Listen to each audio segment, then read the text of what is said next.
Hello, I'm Brad. And I'm Jason. You are listening to Dice in Mind.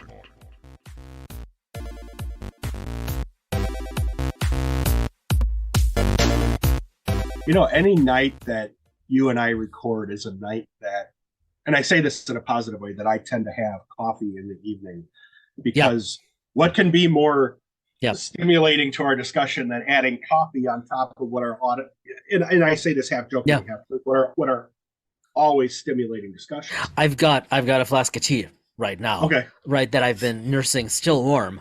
No, I agree. I often come downstairs to record with you with, as Sheldon would say, a hot beverage, but with coffee or tea because we're going to get into it. Yeah, and I to be honest with you, the discussions are always relaxing, and coffee just does that for me. And I've never been one that will drink coffee and not be able to sleep. Yeah. Yeah.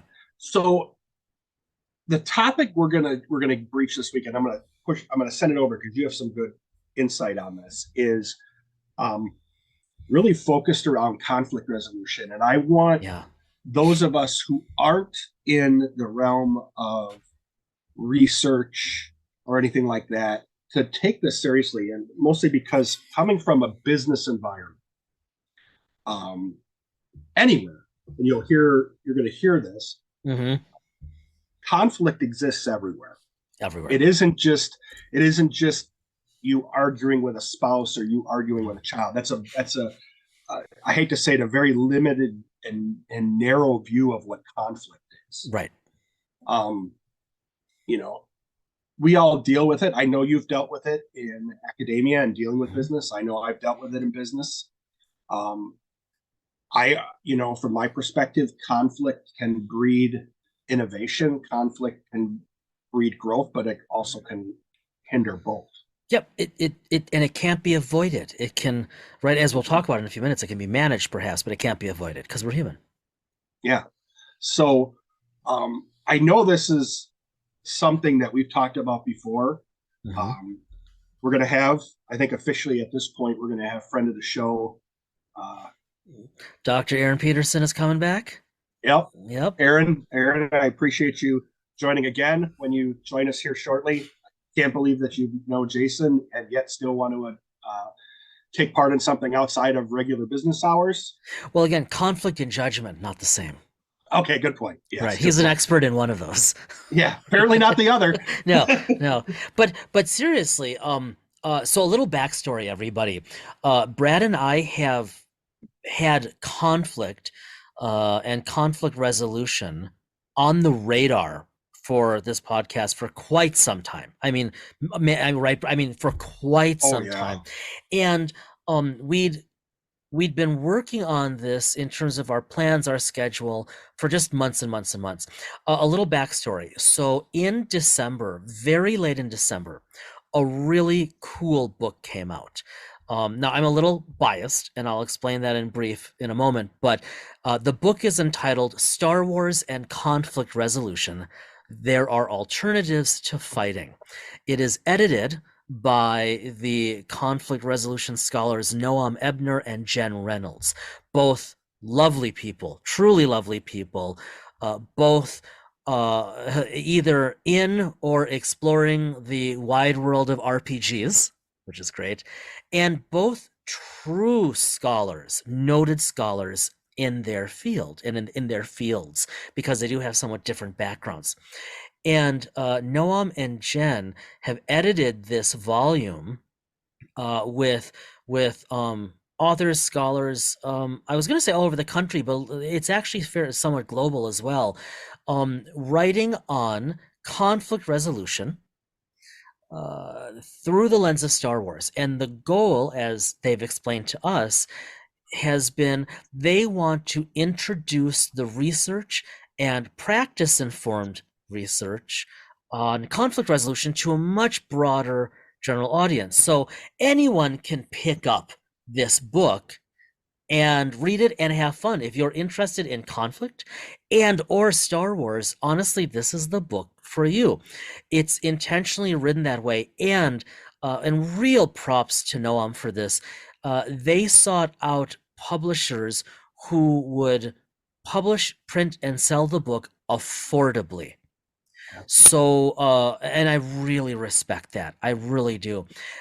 So if you follow the link to Amazon in the show notes, you'll see this is a surprisingly affordable book. It's also got a beautiful cover, and it's also got some really interesting chapters. Now, full disclosure, a couple weeks ago at least, I had a Jar Jar moment.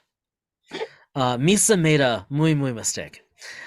We had Noam and Jen and Aaron, Dr. Aaron Peterson, on the podcast for it was almost a full hour of interview and discussion, and it was one of the headiest, most interesting, most dynamic interviews we've ever had in close to 2 years. Would you agree with that, Brad?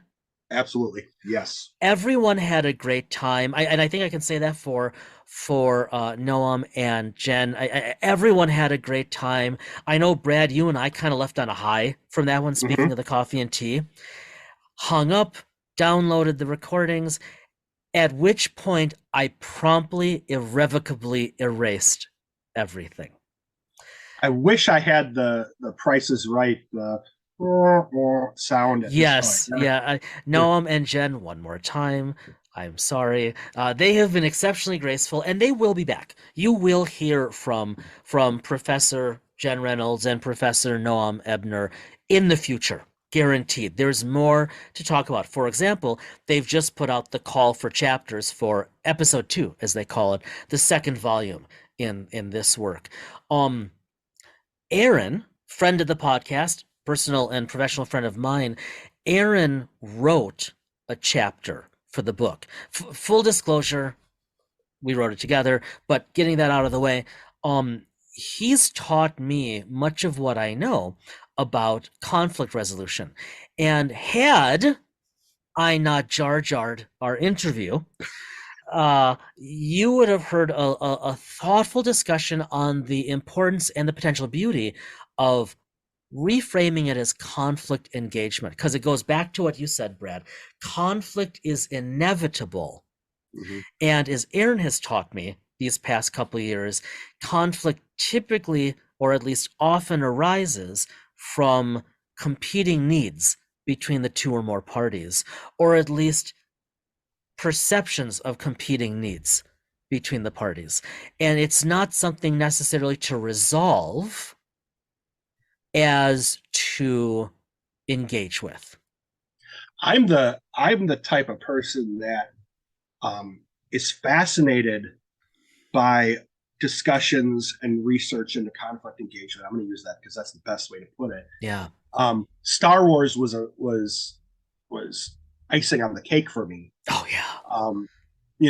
But me coming from a business environment where I've sat in cabinet level positions and such, I have seen firsthand, business only, the idea of how, conflict engagement properly done, and that's I'm with you, can really drive the positive. I can also tell you recently that conflict engagement done poorly does not foster innovation and positive outcomes. Yeah. So I think whether you are, and I ask folks if this is something where you're kind of like, wow, okay, this seems a little out there. No, think about it this way. Conflict exists everywhere. I mean, think about it. Just think about the term conflict. You go to Twitter, you see conflict. I will say on a very microscopic level, Jason and I have known each other 30 years. We've never had a real fight. We've had differences of opinion that have created debate conflict. I mean, you've been wrong a lot of times. Oh, of course, not as many as you, but yeah, absolutely. Fair. Yeah. But point being is that whether you're at the table, whether you're in your office, whether you are sitting in a position of leadership politically, whatever the case is, embrace the idea that you can't avoid it. And it's no different at the tabletop role-playing game. That's what I was gonna say. Yeah. Yes. And we're Getting gonna down to the microscopic level, yeah. use that conflict. You could have a conflict between the GM Yep. and PCs. You could have conflict between PCs or between the people playing PCs. That's right. You could have the GM generating conflict between an NPC and a PC. There's all sorts of different. As any writer of fiction knows, of which neither of us are, No. but conflict makes for good storytelling. Yeah. And I like how you put it too, to paraphrase what you said a moment ago, Brad. Conflict has the potential, when managed well, and it's often not, to make for innovation, to make for progress, to make for growth. We'll have more to say about this when we get to our analysis and maybe even the GM corner after we speak with Aaron. But what do you say we walk over and talk with Aaron? Let's go see that if Aaron actually is willing to join us for this episode after having it.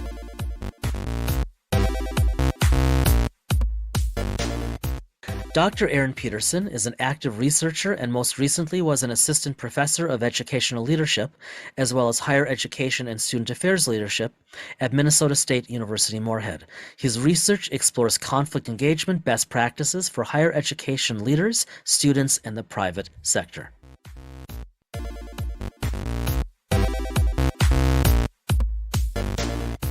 Aaron, as always, I think this is, what is it, your third time? Or fourth time? I think it's the fourth. I think it's the fourth. I was wondering when I get to be on the Five Timers Club here, but I don't think I'm quite there yet. Because we owe Jim Johnson from Modiphius the smoking jacket, so you'll get smoking jacket number 2. When he comes back, because they're going to be neck and neck. I don't know who's going to be on here a fifth time, because Jim's been on 4 times as well. Yeah, he has. Yeah, yes, so it's getting. Well, regardless, I am fascinated by this topic, not because you are a professor of leadership and you have written on and have studied conflict engagement. That's the best. I want to make sure, because we've talked about this. That's the best term versus conflict management. And I want to ask you about that. But first, if you don't mind, because I don't think I've ever asked you personally off record about this, is that what drew you into this as a field of interest and study? Yeah, so I was fortunate enough when I was working for a different college, there was an opportunity to get my master's degree, and there was a few different institutions that we could choose from where there was a scholarship involved. So that, I mean, let's be real, that has a big impact when you can get some help in that area. But one of the institutions, and I'll call out to my alma mater, was Creighton University, and part of their School of Law. Now, I just want to be clear about that. It's not a law degree, but they had a master's degree in negotiation and dispute resolution. And I knew I wanted to get a master's in something, but I didn't want to go like the MBA. No offense to anybody that has the MBA. But hey! I'm kidding. I'm kidding. We've talked about this. Yeah. Yeah, but I just wanted something different, or something a little bit different. But what really spoke to me about it is when I looked at the curriculum in there, I realized quickly that, one, this is really interesting. I don't think that there's enough people. I mean, as I come to find out that we all experience conflict in every facet of our lives, and we don't necessarily have the tools to navigate it effectively. And I found it, well, I could put this to use in any facet of industry that I choose to go into. And so I saw it to be a really marketable credential that I could potentially give myself. And so that is kind of how the journey began, is having a chance to study at Creighton. So did you, and obviously to segue forward, you and Jason had a professional connection, as if I remember correctly, you were a student before you became a colleague and started writing it. Yep, that is correct. I essentially, after the first night of class, this was going to happen way down the road, but I begged him to be my advisor of all the faculty members in the department, because I found that I was the only person during his lecture that night, when he would show his various slides of Jean-Luc Picard or Indiana Jones, and he'd tell a joke associated with it. I looked around and I realized I was the only one like laughing a Sadly lot. true. Maybe that should have been telling me something from the get-go, but then I It should realized, have. no, Yeah. this Yeah. I have a connection with this guy, and so fortunately he said yes. I mean, he asked me after we watched him eat, how many burgers was it? I think it was 5 cheeseburgers and 1 chicken sandwich. Where was this? Was this like at a No, this was on break during class. I would 'cause it bring was, that like, in dinner before time. class. So Repeatedly. Were they like McDonald's double cheeseburgers, or were Yeah. they Burger King. Yeah. Wow? I look at a cheeseburger and I gain weight. That's Right. just crazy. Right. But I'm digressing. Point. So ultimately, though, I'm holding this book in front of me because selfishly, working in the tech field, not that it's any different anywhere else. I just have visibility into that realm. Mm-hmm. Conflict is in the DNA of the tech world business. It is. Mm-hmm. And I would argue that a vast majority of us have no idea how to engage with it and Right. handle it in a productive way. So you both ended up with the book. We've talked about this before, but Noam Abner and Jen Reynolds Mm-hmm. edited the book Star Wars and Conflict Resolution. There Mhm. are alternatives to fighting. I wish my wife would do that. And chapter 14 is Curse My Metal Body, How Empathy Shaped a Protocol Droid's Journey. And you both were involved with writing that. Mhm. I think, Aaron, you led on writing that, if I Mhm. remember correctly, Mhm. right? How did you come up with, because Jason's not important. I'm more interested in hearing your opinion. Well, how did you come up with that as an idea or thought in the context of Star Wars? Well, so when so truth be told, Noam Ebner, I knew him because he was one of my professors at Creighton, and I had, through the privilege of working on this project, I got to meet Jen, who's just a fantastic professor at the University of Oregon, and I knew that when they were asking for proposals, Noam had approached me and asked if I would be interested. I was like, be interested to write about Star Wars and also conflict. I mean, and to have a chance to work with you again. Yeah, that would be awesome. But when I started to think about it, I've always kind of had an affinity for the character of C-3PO because he is. I mean, forget about the countless amounts of books and expanded universe and all these other things, but he's present in every single one of the actual movies from canon.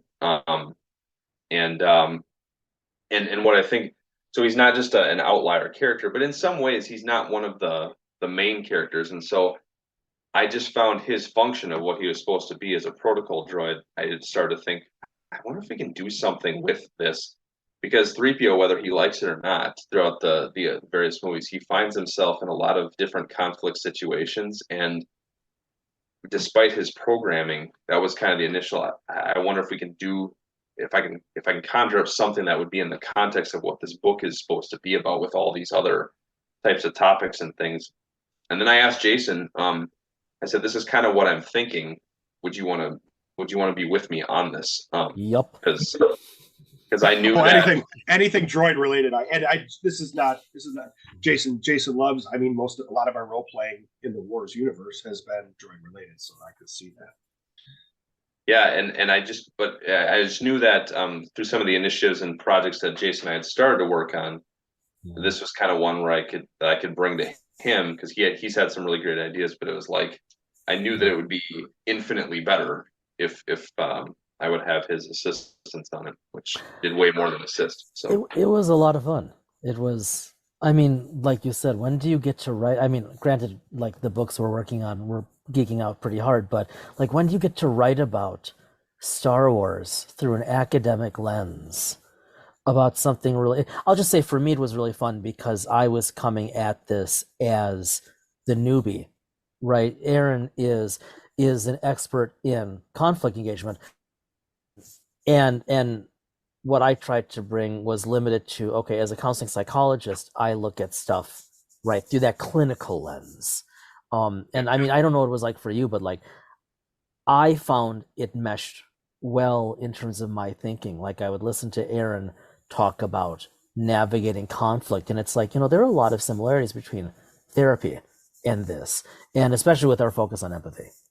Yep, and that's where you would lend your expertise in that area, and I think that's what I was looking for. I knew that it would round out to make the chapter just that much more complete. So, and I know I've actually, we actually spin the tables and had Jason sit with you, and I did the interview. We talked about leadership, and I know I have to be careful when it comes to talking about conflict, because it could go from being a podcast to a counseling session with you as a counselor about how I deal with conflict in the business world.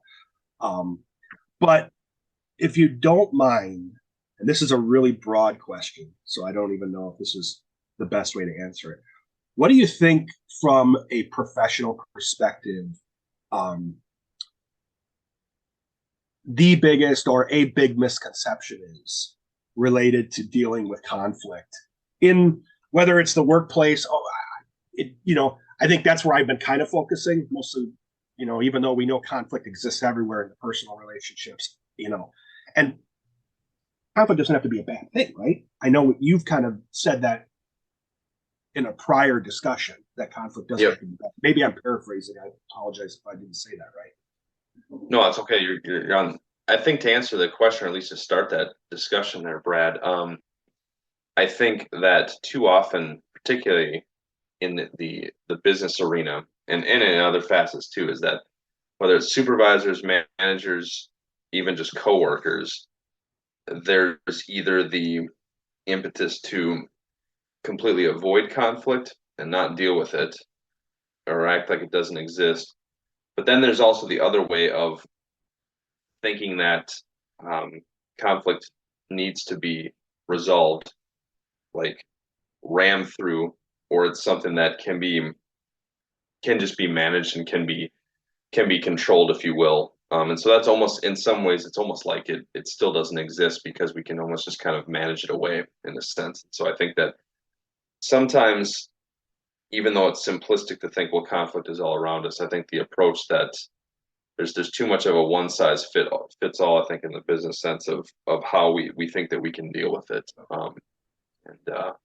and just kind of hopefully then just get past it and move on to the next thing as if we've fully dealt with the situation. So there's even a chapter in the book targeted at stoking conflict, at generating more of it for the betterment of the organization.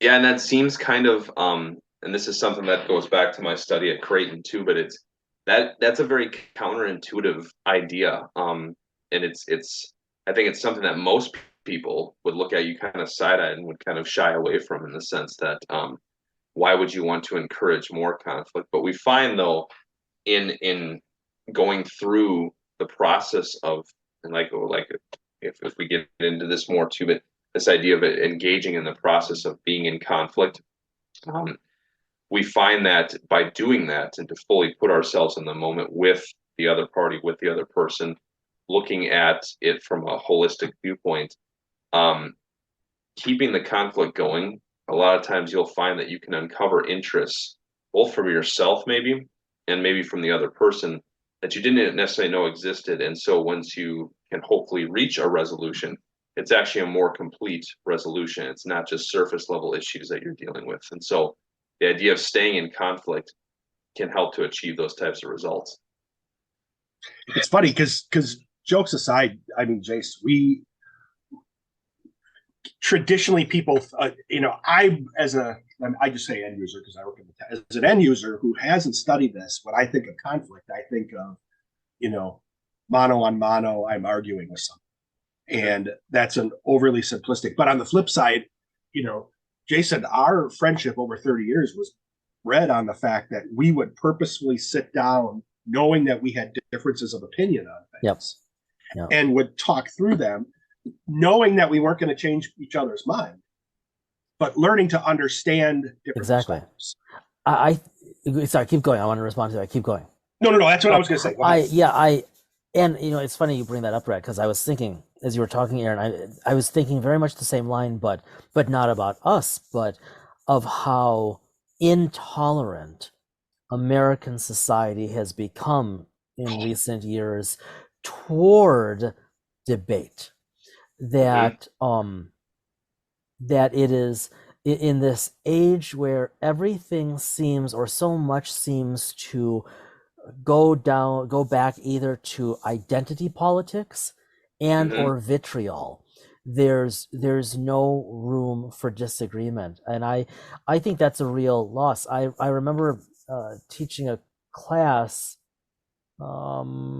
3-ish years ago. It might be more like 4 years ago now, and this was long after you and your cohort were out, Aaron. And I remember I was teaching something, and I think it was a research methods class, and one of the students challenged me of, well, that's not what some of the other professors have said.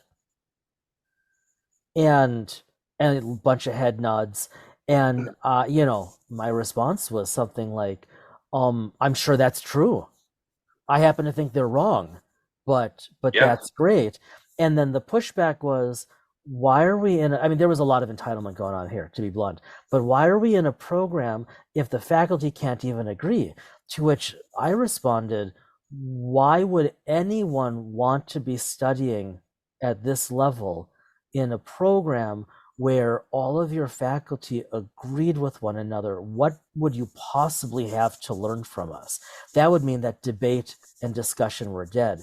But my point is that fell on deaf ears.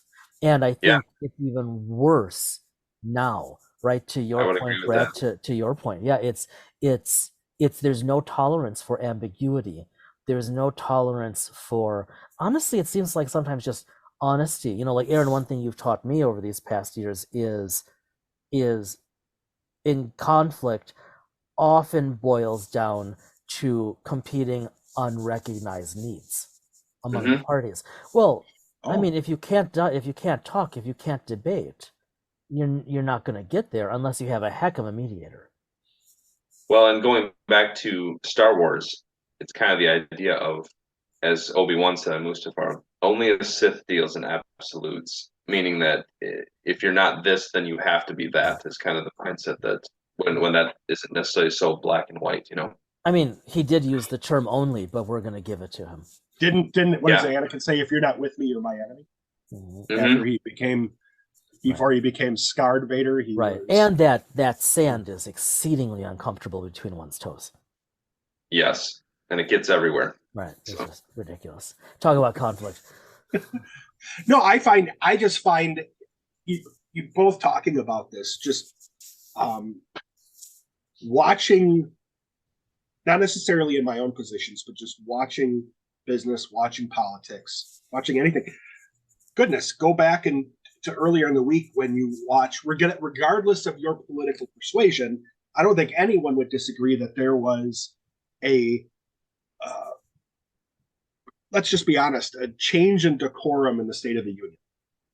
Yeah, we should say as we're recording this, it's Yeah, shortly after President Biden's recent State of the yeah. Union address. And again, yep. I'm not trying to pick sides. It's just I think it's if you go back and look at prior State of the Unions, there is a change in decorum, and I would argue that the change in decorum is for the worse. There was you'll get some booze a little bit here and there, but if you even go A few back heckles, to, you know. yeah, Yeah. but very rare, and the worst that would happen would be half of the House would stand and clap, the other half wouldn't, based off of who was in power. I think it's the Times this morning had an article on this, kind of analyzing this, interviewing faculty who like are in poli sci and international affairs, who know much more than I do, and they were asking about this, asking these faculty, these researchers to weigh in, and what stood out to me was someone who does a lot of work around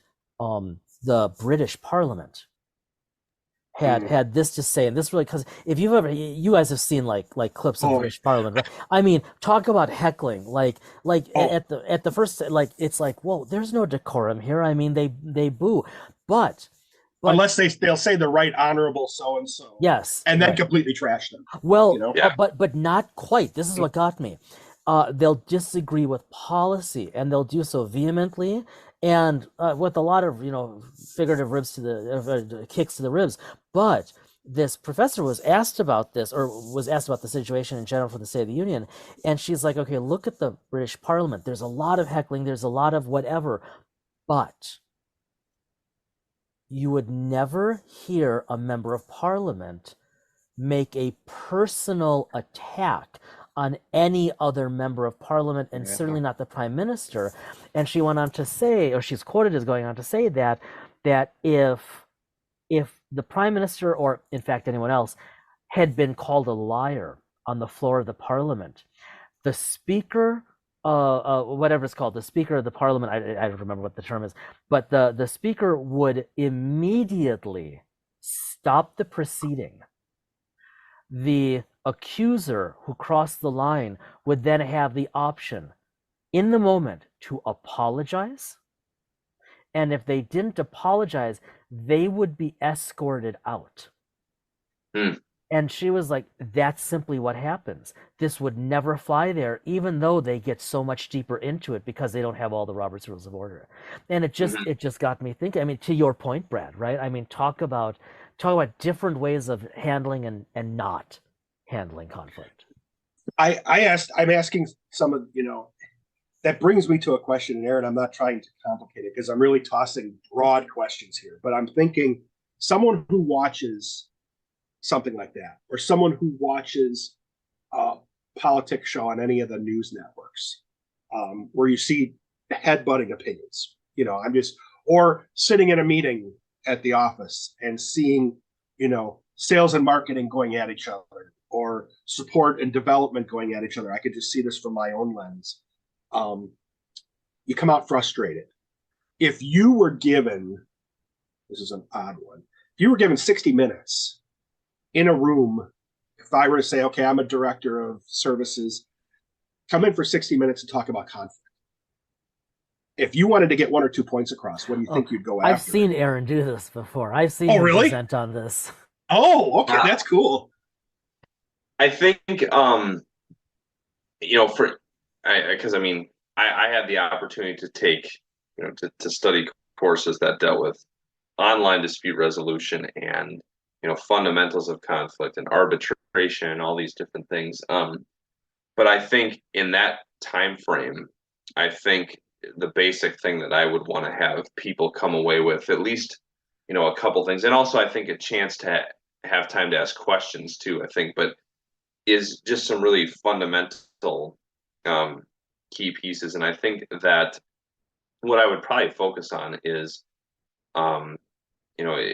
possibly using like some sort of model that people can use, that they can maybe refer back to and think about later. But I think it would just be the idea of learning how to approach conflict in getting in the mindset of approaching it in a different way, of thinking that, getting away from the concept that conflict is scary and that it can't be dealt with, at least addressing that, because some people are extremely conflict averse. And so not being insensitive to that kind, because you're not going to change that in an hour, but at least starting to acknowledge the fact that if you're inundated in conflict, that you can go through the process. And I think then the other part of it would be spent on kind of maybe encouraging people to, look beyond the idea of just trying to get to a resolution, but to be okay in thinking about being in conflict and discovering more about yourself and also the other person that you're in conflict with. Because very, very seldom are you truly in conflict with people. It's really about this idea of, separating the person from the problem, and how can you work together to tackle said problem, as opposed to being directly opposed of each other, because that usually just masks things that are actually going on. So, and I say this not because you and I have never met in person. I've met you through Zoom. Unfortunately, fortunately for you, maybe. But I think that is something that would be profound for many folks sitting in the boardroom, sitting in a trading room, whatever the case is. The other question I have, I'm tailoring this to hopefully anybody out there who's listening to this can see this, that this type of discussion will work well, whether you're a business, whether it's interpersonal conflicts. And correct me, Aaron, I don't want to speak for this because this is not my area. It can deal with stuff you're dealing with at the table. Jason and I, you were talking about this, creating conflict at the table to further the goals of the game or the Yep. I really like how the approach, Aaron, you take, and I get that the whole, really the field sometimes takes, is that conflict creates an opportunity, right? It creates opportunities for individual growth. It creates opportunities, especially for organizational growth and development. And it's hard Because for me. on its face, I don't mean to cut, but it Yeah. does. It's so counterintuitive to what people would initially think, though. That kind of, I think because we're taught the opposite. I mean, I wasn't taught, right? My background, debate and disagreement, just talking, is very normative. But like, especially the two of us living here in Minnesota, I mean, it's not a cliche, especially here. And part of it's just the Midwest. It's so exceptionally conflict averse. But it's hard for me to step beyond my lens.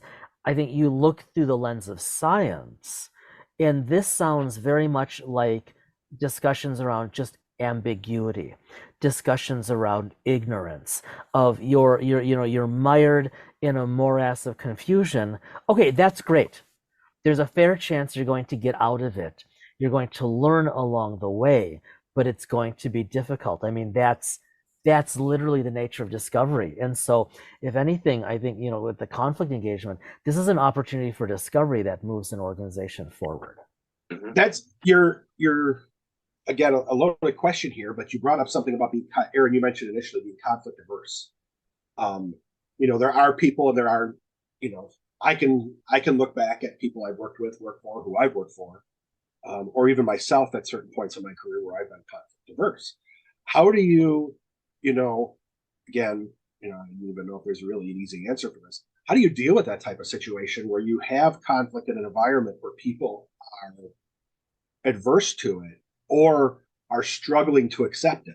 Whether they withdraw, disengage, whether they, a lot of people, if they feel like they're in a corner, they come out like like a rabid dog, I guess would be the business term. I mean, how do you deal with that? Yeah, it's and that, I mean, that's why there's a whole field around this here, because it's yeah, you do have people that are just more, they tend to avoid conflict. You have people that tend to be very, very competitive when they're in conflict, and that is something that we could always get into in another segment. But I mean, that really deals with I did some work with this, looking at deans for my dissertation, of looking at the different conflict styles of how deans interact with their faculty, and based on there's a few models out there that utilize this. But I mean, there's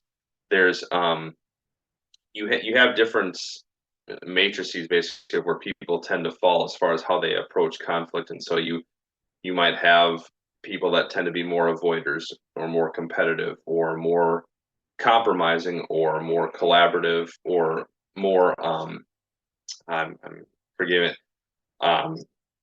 what's the more accommodating, as far as kind of letting the other person have their way even at the expense of themselves, types of thing. So that's a whole nother area that could be its own module, as far as people understanding. And maybe that would be the second module if I had a second hour with these people. Okay, well, let's dig into maybe understanding more of what your particular style is and why it is, and also how you can kind of bridge the gap and work with somebody that maybe is a direct opposite of you as far as things to look for. Because yeah, you have to understand what that person is like and how they're naturally wired in some ways, but also understand that if people are truly committed to the process of wanting to figure out solutions, then that's kind of going back to what Jay said. That's where that discovery comes from, even about yourself, as far as things that we can always work on, as far as how to improve in these areas. But I think a lot of it comes down to just being very intentional and focusing on something. As it seems simplistic, but it probably no secret to you how it harkens back to leadership. And for Jason and I, with our book, that we have this piece of communication, I think is big, as far as making sure that we're being very conscientious of how we're communicating, because I think that's kind of where it starts when it comes to conflict. I think in general, people we think of ourselves more highly than we should. I think that we think that we're better communicators than what we are, and that we're conveying the message that what we think we are. And we need to have a lot of self-reflection to truly check to see if that's the case, because if that message is not being received, well, that can be the enhancer or the starter of conflict right there. So just things like that, I think are all various things that people can kind of start to think about and work on to be more intentional about how we choose to engage with someone that maybe is quite different in conflict than we are. As we begin to wrap up, a question for you, and I don't want to wrap up yet. I've just gotten started. This is fascinating. Yeah, I know. Well, we got to have Aaron back for the smoking jacket fifth interview. Let me hijack. I'm going to hijack before you force me to not. Okay, because I'm going to do a left field question and like you do, but go for it. Oh, okay. Well, then I just want to ask is, just out of curiosity, because you said there are different, people respond, and deal with conflict differently. Have you noticed in any research or discussions or anything like that? I can hear it, not rhetorically. I'm too old to deal with this. Do you see that there are potential generational challenges, or is that all smoke and mirrors? Or I think that's a good question. I think that what I've found is that like in a lot of cases, if we're using age as a differentiator when it comes to conflict in this case, I think that is a crutch that I think people tend to rely on, is that I'm set in my ways.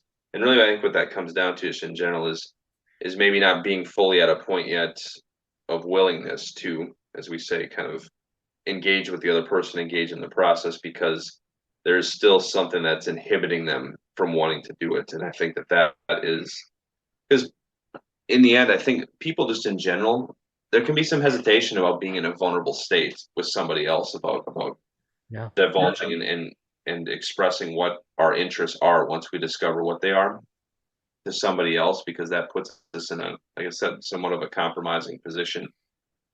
And that might be just what people say, so they don't, in that sense, they can avoid being in the process of conflict. So I think that again is something that people need to make the conscientious choice that this is something that is worth the effort and worth the time. And I would argue I'll use that as my segue to you, Jason. But for folks that are listening, whether it's at the table, whether it's with partners, family, friends, I think there have to be discussions about conflict. Conflict exists, and all we're doing, you've been saying this, I'm plagiarizing, in effect, both of you and you, Aaron, is, instead of just going head to head all the time to do some introspection and evaluation. And what's the best way to get to the right solution? And I know from the business world, and I'm saying this generally, not with any particular past history or anything like that, just generally speaking, there is a lack of understanding on and knowing that conflict creates opportunity. Well, and what you're really kind of drilling down to, Brad, I think you really hit on something big. You're absolutely right, is that you're really talking about meta communication, communicating about communication, about why these things are important to us. And I think that doesn't happen often enough. So, well, and I'm hoping, I know that in hearing, when we talked with them prior, there's already talk potentially of another volume, and so I would tell folks. So for everybody, since we're hold on, I'm gonna get there. Just checking. I'm holding the book up in the air. I'm holding it up for you both to illustrate. Not a and now I'm medium. gonna say, all right. There is. Thank you. Star Wars and conflict resolution. Yeah. There are alternatives to fighting. It's edited by Noah Mebner and Jen Reynolds, and it is published by DRI Press. Mm-hmm. If I remember correctly, I picked it on Amazon. It was $15. Yeah, it's a steal. It's a steal. And for me, I read, Jason knows this, I read a lot about business ethics. That was my focus area when I got my MBA. Yep. As a result of that, then I got into the discussions around empathy and compassion in business. And thanks to me being able to connect with you, it now has kind of parlayed into an interest about how to deal with conflict, and from a layman's perspective. So I would recommend, and I'm not part of this book, and I'm not getting paid to do this, and I didn't stay at Holiday Express last night. I would argue, if you're looking for a book and you're interested in conflict, there's a lot of stuff out there. I get it. But this one was a really cool way for me to look at this. And it's a reader in effect. Lots of short chapters from a truly diverse range of authors. There are just so many perspectives. And that's what's key, is that you're getting lots of different ideas and different angles. And that's what really, independent of the Star Wars stuff, I'll be perfectly honest with you. Yeah. That's what really attracted me to it. But nonetheless, Star Wars is a very fun backdrop, though, to use for kids. No dispute whatsoever. I personally, I think I don't think Han shot first, but don't you really? Said, kidding. Okay, I was gonna have to reevaluate our friendship on that one. I'm kidding. Talk about conflict. I am creating conflict. Yes, you are. Yeah. That's really what you're known for in the group, actually. But actually, yeah, it is. It is. Actually, until I turned 40 and got out of puberty, I was known for the one that created conflict. Yeah. So, you think I'm kidding? He thinks I'm kidding. I think it's cute that you said until you turn 40, but that's fine. I mean, yeah, we'll just say the last 9 years. I'm giving you the number one salute. Yeah, you are. All right. Okay. That's right, Jason. You were gonna ask. No, actually, I'm not gonna ask the question. I'm gonna save it for next time, because I like where we are. This is such a good note on which to close. I don't want to take us off base. There are more conversations coming. Can I ask you both a quick question? And maybe Aaron and then Jason, just as we go, you're working on a book right now, independent of this. Yeah, totally. Are you going to be talking about, and it's about leadership and the Grand Captains? Is conflict going to be a theme or a discussion in the book? That was kind of part of what I brought into it, but it's I think it's kind of interwoven into it. There's what I was points, particularly as it relates to the three traits of communication, patience, and relationship. But it kind of, because we see all of those traits with conflict. Jason, you want to? Oh no, why I bring it up is if people go and read something like this or have an interest in conflict, and then they go and read your book when it comes out, I'm thinking, what is it, later this year or early next year? Exactly. Yeah, we're like this year. Yeah. They're gonna see the idea of, they're gonna kind of see it interwoven, is what you're saying. Yeah, I think that's fair, because we've really. That's a left field question. No, I think we both. It's not the main focal point of the book, right? But it's there. We couldn't ignore the fact at times, and that's where I think I brought it in, that there's definitely a connection in certain spots where I think people would pick up on it. And I'm trying to, and I'm just blocking. I'd have to pull the outline behind me, but we have at least one case study. I think we have at least one case study directly targeted around conflict. Certainly there are multiple that are more than adjacent but relevant. But there are more than 40 case studies in the book. So I mean, we really tried to cover as much as was reasonable. But yeah, it would make sense. It would one will inform the other. But so too, I mean, I think Star Wars and Star Trek, they take very different approaches to conflict by their nature, and that can be very complementary, right? To hop across multiple franchises, canons, genres, and see how how they handle these things. That's again, it's like you said, Brad, with the edited volume, it's exposing ourselves to more perspectives on the same thing. Yeah, and I like you were talking about earlier. Nowadays people don't want to learn about other perspectives. I find, and I'll be honest with you, I didn't think that way until I met folks like you. Yeah. Right. Who introduced me to that idea. That was just, it was culturally, I'm here in the Midwest. It was culturally something that didn't work. Dr. Aaron Peterson, thank you so much. Jason's going to hit pause on the record here in a minute so that I can create some further conflict off the record. There it is. And so good to have you back. Yeah, we will definitely have you back because there are a lot of other questions. I would love to. The plan is to introduce Aaron to some tabletop games. Well, I have been seeding him with some starter material of multiple games. And I think that would probably be a good time after we do some of that to have you back on, because then we can probably have a little segue into conflict at the table as well. That would probably make sense, yeah. As a GM, we have to play. Yeah, as a GM, I'm going to have to find some really unique conflict to put, to introduce you both to, as long as and we'll see how that plays out. So, but thank you so much again. Very much. I appreciate it. I'm glad to have been introduced to you through Jason, and I'm looking forward to more discussions on it. Yeah. No, pleasure's been mine. I appreciate it.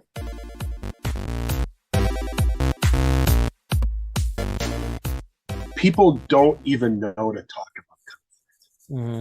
People talk about conflict in the context of another discussion. We have a conflict over the budget. We have a conflict over this process. We have a conflict over who's unloading the dishwasher.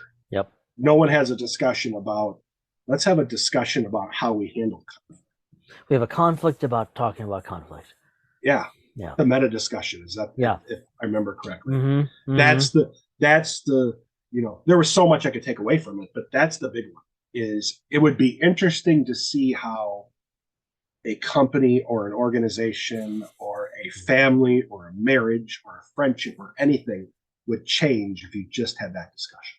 Well, and I think, you and I talk a lot about this off air, obviously. I think how biased I'm about this, but I think Aaron touched on something. He just touched on it, and we didn't follow up because we were going in a different direction in the moment. But I think part of what you're talking about is the need for humility in our interactions with one another. Well said, yes. Well, I just think, to be candid, Aaron and I are working on a second book specifically on the need for humility, right? In this case, leadership, but still, I think it's hard to engage people. It's hard to engage people, especially in meaningful conflict, if there isn't just some modicum of humility where there's a recognition that I might be wrong and you might be wrong. Yeah, and I think, and this is a slippery slope, so I don't want to, I'm going to leave this kind of out there as a hanging thread, but in the business world, having these type of discussions, how do we address conflict? I'm arguing, especially in publicly held companies or even private companies where you're dealing with high flowing capital, there isn't a line of sight on it generating revenue. So why are we having a discussion about this? Let's talk about what we need to do to further the company's bottom line. And that sounds mercenary, and it isn't always that black and white.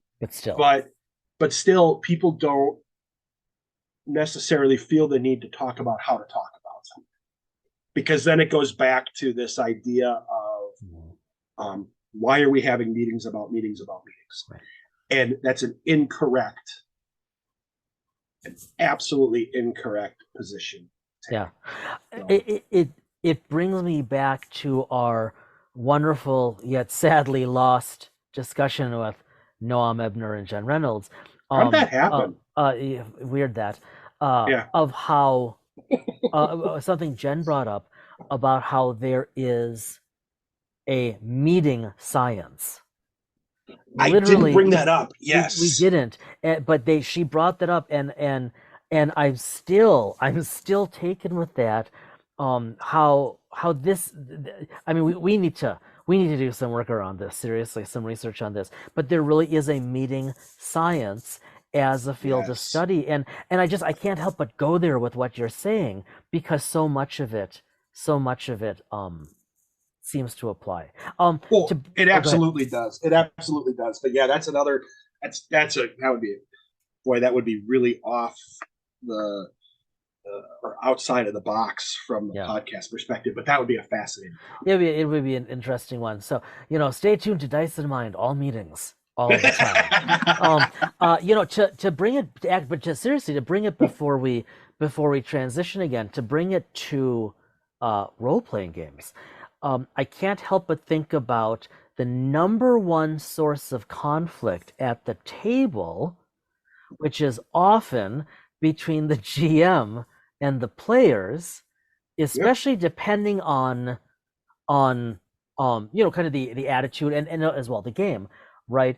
Of okay, to me, a good GM is someone who wants to both give their players a great story and a lot of fun, and stick it to them along the way, all in the joy of the game, right? But Yeah. that doesn't always Don't work.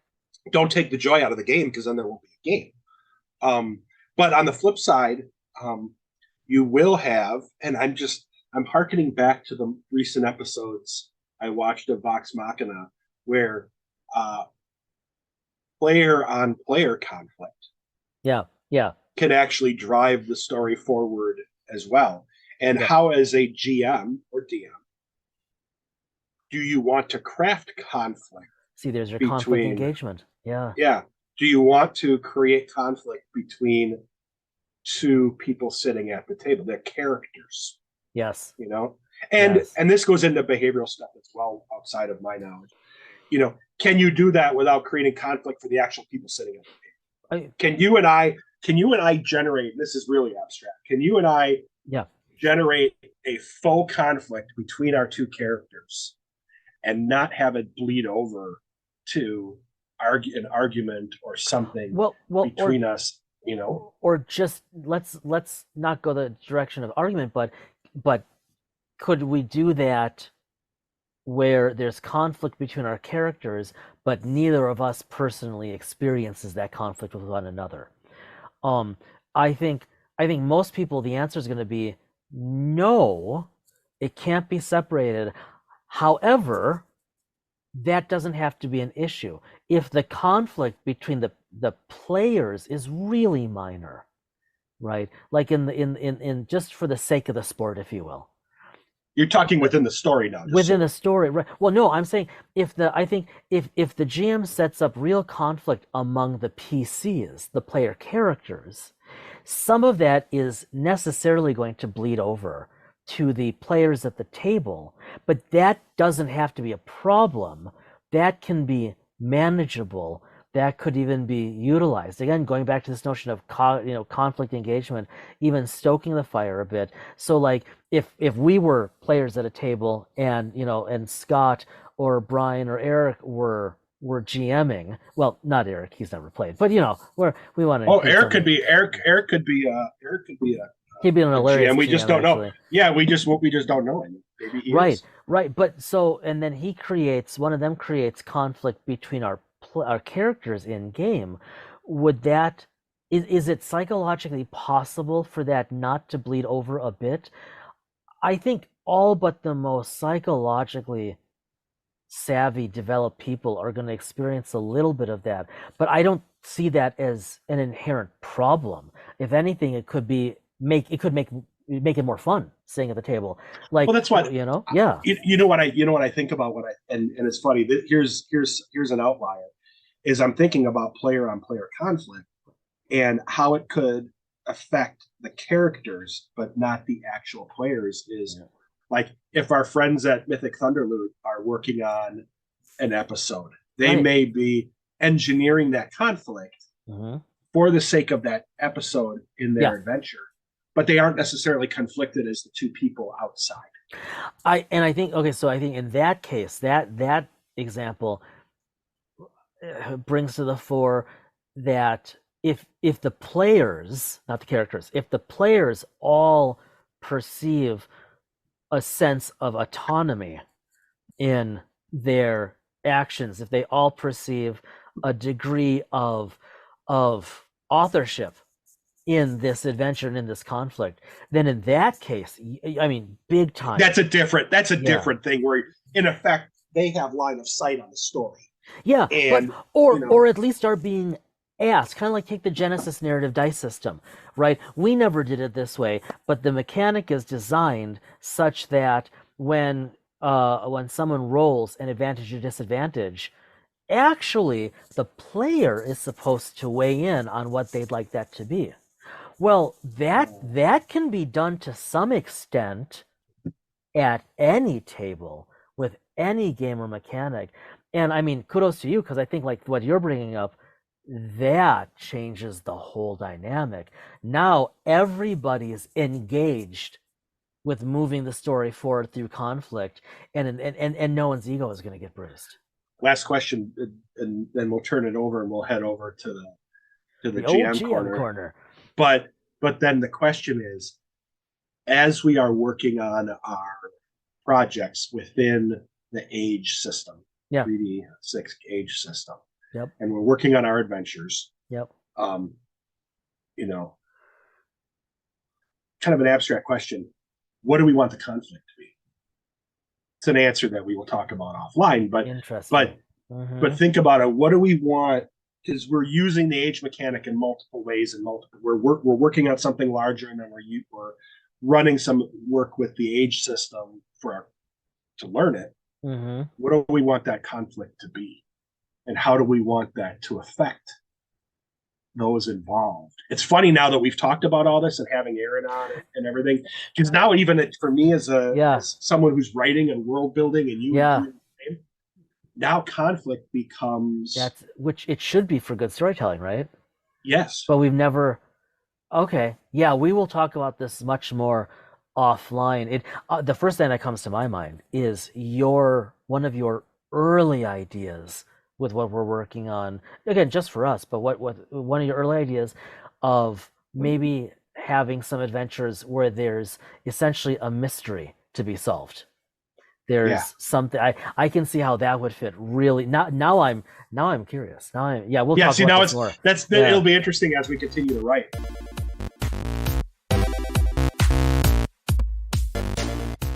Why don't we head over now to the GM corner? And I'm curious because you wouldn't tell me beforehand, so we're going into this. I'm not sure what you're going to talk about, but what's on your desk or what's on your mind lately? Yeah, more on my mind. And it's actually something, Brad, you and I have talked about and texted a lot about as this episode drops, for a solid month, days short of a month. I bring it up now because there's been a little distance from it for everyone in the RPG community, and we just spent some wonderful time talking with Dr. Aaron Peterson about conflict and its engagement and its potential. I know where you're going. Well played. Yeah, thank you. You do.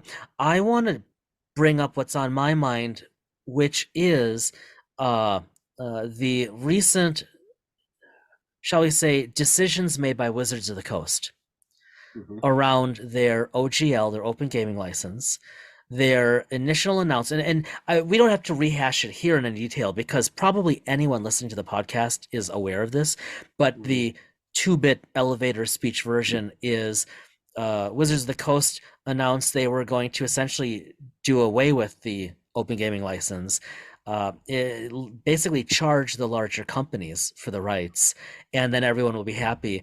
And people weren't happy. People were not happy. Yeah.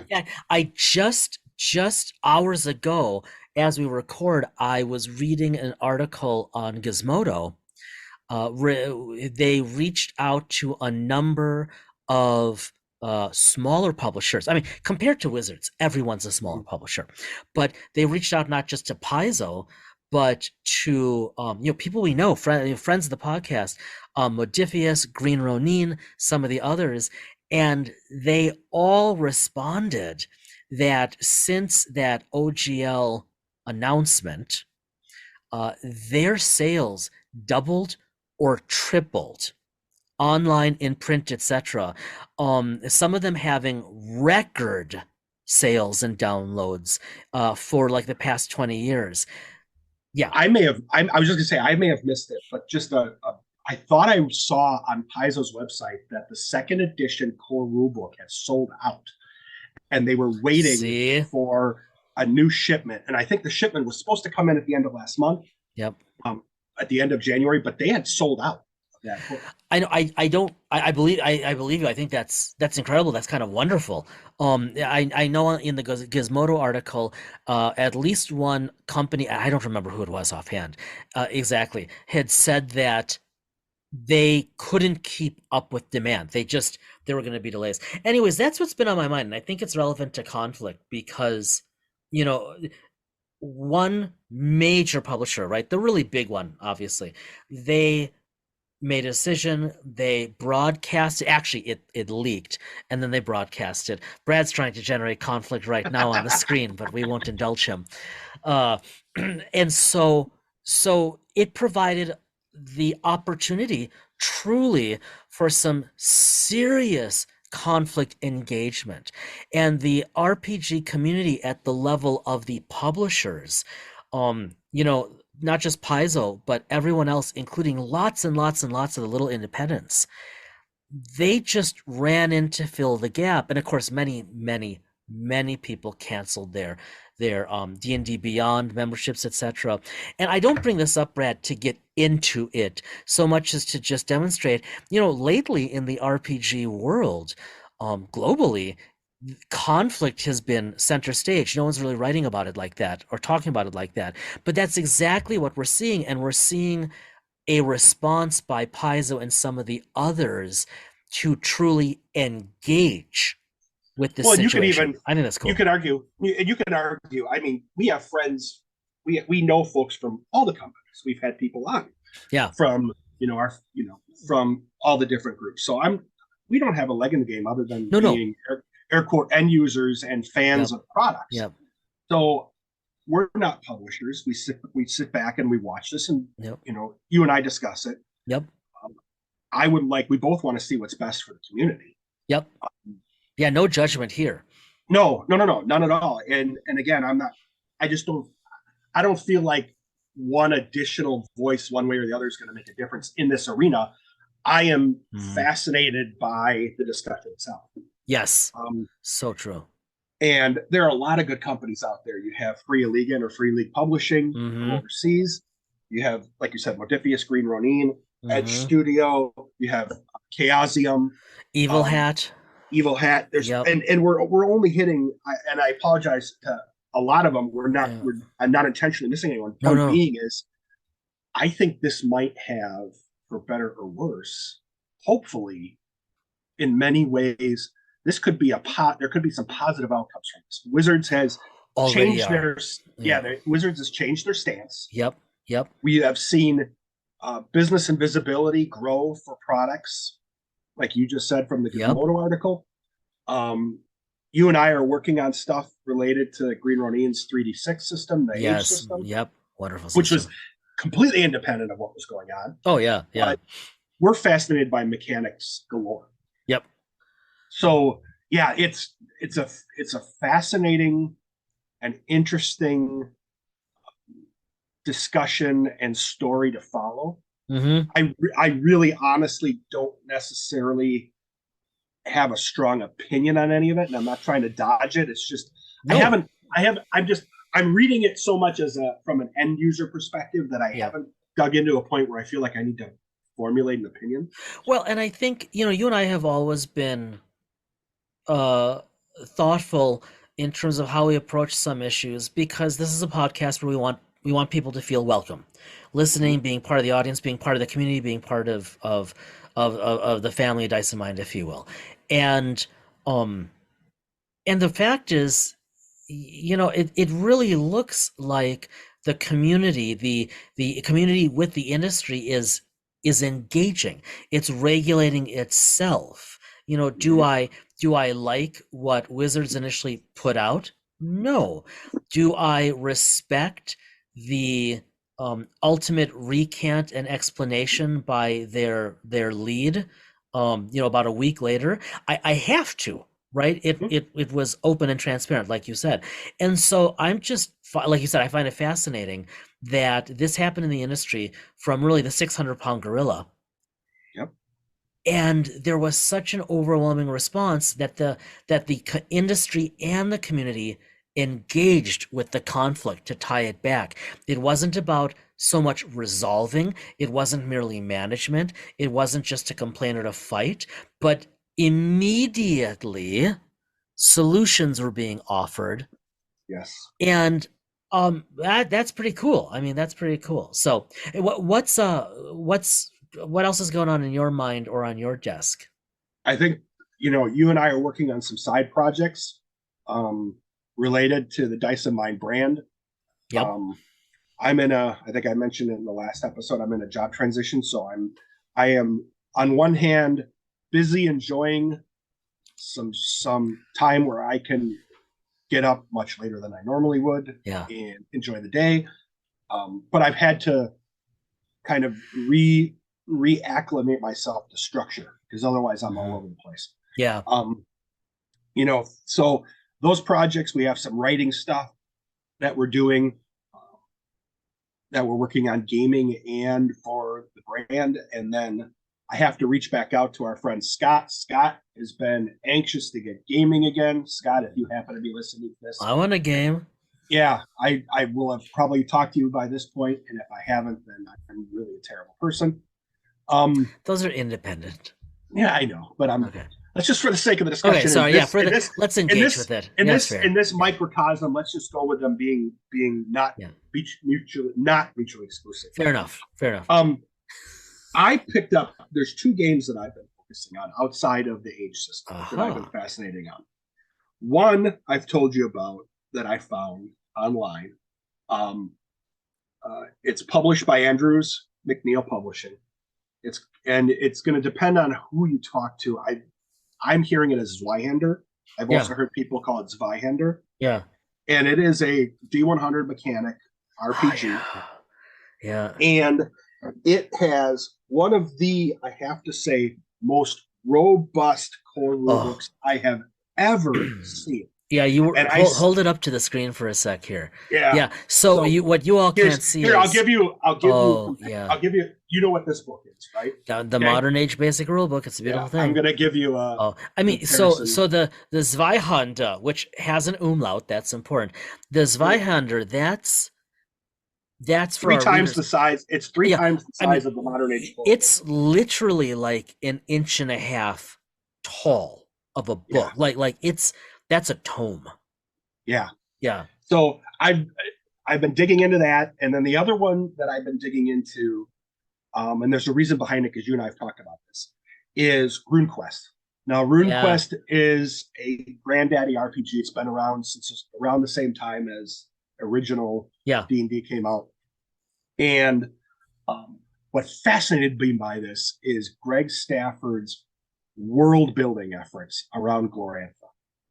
And it wasn't so much the game itself that got me, because as much as I'm fascinated by the game, I am on game overload and I have to focus myself.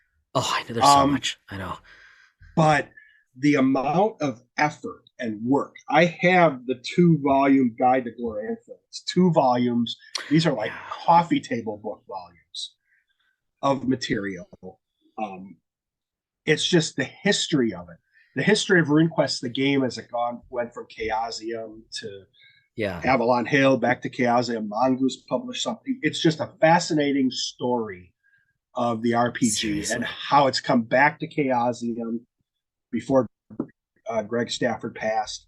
They came out. The latest version is you'll see it. Call it I want to get the exact terminology. It's RuneQuest role playing in Glorantha. So it is. My God.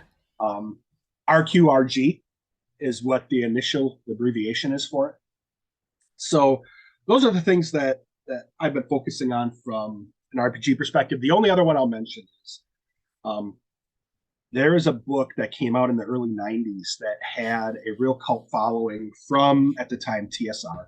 Okay. TSR took all of the original D&D, OD&D, Uh-huh. basic, expert, companion, master series, the four, Okay. BECM, and put them in and created what was called the Rules Cyclopedia. Oh man. And it was a 1-volume tome covering all of them. Didn't cover the Immortals, the post level 36. The post level 36. 36. Oh my Yeah. god. Okay. But Drive Through RPG, you had the ability. You can do a order to print. Nice. Yeah, that's great. So I ordered the hardcover version of it. Yeah. And I'll get into that at some point because that brings back memories for me of playing it originally as an early what do they call them, a tweenager? Is that what they're called? Yeah, tween. Yeah, tween. Mm-hmm. So I have that. It came in around the time that I started to need to do some work related to job. So it's been sitting there with everything else we have going on. But that's really it for me. Really, the biggest focus right now is you and I are. I'll give it away. You and I are working on. It's time. On launching a blog. Yep. Launching a legit website with a blog. Yes. With a blog. We are taking our time with this. Yep. Because we're taking our time with it like we took our time launching with the podcast. Yep, that's right. And so it's taking a little bit. I have some writing that I'm behind on, but have been working on. The blog is out there hidden because we're working on our theme and UI. Jason and I are very aligned in terms of what we want it to look like. Yes. And the point of our site, there's so much good material out there. But what we really want is we want a site that drives you to the content. Yes. And not have the UX, the user experience, get in the way. And we want you to think. I mean, we'll be talking a lot more about this in the episodes to come as we're getting close to debuting it. It's a ways off yet. But I think for us, Brad, it's as much as anything, the blog is an opportunity for us to dive more deeply into those topics that interest us, that just go beyond or don't quite make for good interviews, right? Like, I mean, how many episodes have we had riffing or with others on world building? And yet there's so much more we want to talk about and write about.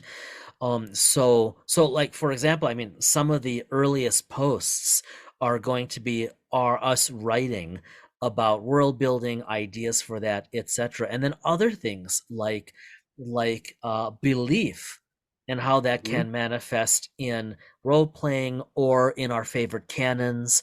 We just I'm going to be writing about belief in Star Trek and the ways that the franchise has tried to handle that by approaching, acknowledging, and or dancing around it. Mm-hmm. And I'll be honest, I've done a lot. Let me rephrase that. I did a lot of academic writing back when I was in my studies. Don't do that now. Most of my writing these days is professional in orientation due to work. So I'm stretching my wings a little bit. Luckily, I have a partner who is a phenomenal writer and writes. I didn't know Angela could write. I'm not talking about Angela. Okay. So stop calling me your partner. Okay. Now we've just sent it into the explicit territory. That's right. Time to tag it. My podcast partner. Is that better? Yeah. We should clarify my PP. Yeah, let's no more talking. We should clarify that we will not be writing for an academic audience. That sounds awful. No, but we want to go deep. Yeah, but I mean we're we're writing. We're writing nonfiction. Is in effect what we're doing. Yeah, we want to dive deep. Yeah, we want to dive deep into topics that fascinate us, and hopefully we'll find interest with you. Yeah, and we stretch that doing that on the show. We've stretched out of just talking about dice mechanics and all that. We talk with creatives. We're talking conflict resolution. There's themes though, and everything we believe we've talked about relates back in some form Yeah. or another to being at the table, Yes. which is why Everything. our mantra hasn't changed. And you're never going to see listicles, and you're never going to see top tens. That's not going to be our shtick. There are too many places, too many blogs that do it really well already.